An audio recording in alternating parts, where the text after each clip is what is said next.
लालच का फल। बाल कहानी है लालच का फल।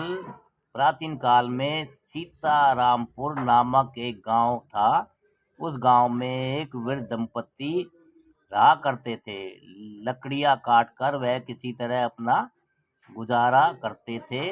गरीब होने के बावजूद वह ईमानदार थे। उनके पड़ोस में एक दुष्ट सेठ रहता था। वह बहुत कंजूस था और उसकी उम्र 60 से अधिक थी। वह हर समय किसी न किसी को ठगने की सोचता था।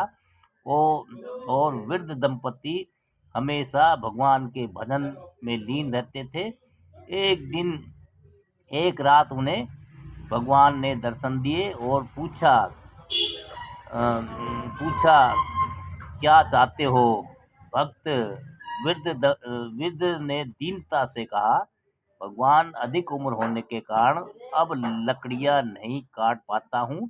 मैं शारीरिक कमजोरी की वजह से परेशान हूँ। भगवान बोले, यहाँ से कुछ मील दूर एक बगीचा है। उस बगीचे में रहने से उम्र बढ़ने लगती है, परंतु उस बगीचे के बीच में एक तालाब है जिसमें स्नान करने से उम्र घटने लगती है, अर्थात वह बचपन में लौट आता। उन्होंने फिर कहा, तुम दोनों उस ताल में 3 डुबकियां लगाकर तुरंत बाहर आना, नहीं तो असर उल्टा हो जाएगा।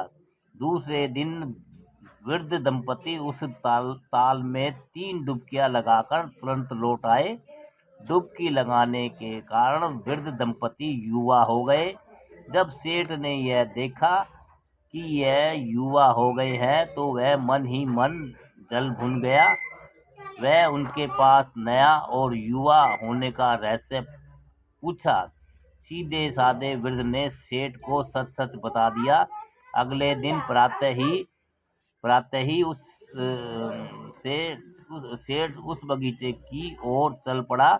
बगीचे में पहुंचकर सेठ ने ताल में डुबकी लगाना शुरू किया। एक डुबकी लगाई तो वह 50 वर्ष का हो गया, दूसरी डुबकी में 40 वर्ष का और तीसरी डुबकी में 30 वर्ष का। इस प्रकार सेठ ने डुबकी लगाता गया और उसकी उम्र घटकर 10 वर्ष हो गई। तब जाकर उसे होश आया। वह ताल से निकलकर भागने लगा, पर 10 वर्ष की उम्र होने के कारण सेठ लड़खड़ाकर गिर पड़ा।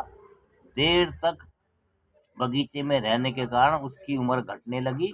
कुछ ही देर बाद सेठ 70 वर्ष का हो गया, फिर 80 वर्ष का, फिर 90 वर्ष का। इसी तरह उसकी उम्र बढ़ती गई। फिर सेठ के प्राण निकल गए। इस तरह लालची सेठ मौत के मुंह में चला गया। दोस्तों, लालच का फल। बाल कहानी है दोस्तों।